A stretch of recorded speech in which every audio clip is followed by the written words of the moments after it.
Isang masayang gabi ang naganap sa aming buhay na kung saan kami ay namasyal ng aking anak sa Corazon Food and Leisure Park to meet up few friends from Team Falcon. Sana all. Ayan na sila. And of course, picture. Haba ng hair ni Leo Rivetta. And of course, kailangan maglakad papasok kasi nagutom na ang aking anak. With the chicken na favorite niya. Masarap yan, promise. And dumating na ang aking sister na also a member of Team Falcon. Yan. Ang saya namin and picture ulit.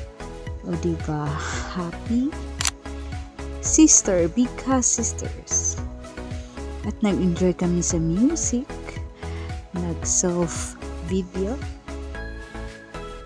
And of course, bago umuwi, mag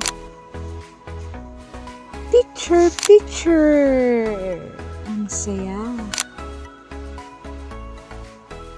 Yeah, mega love shout out Team Falcon at Jollibee.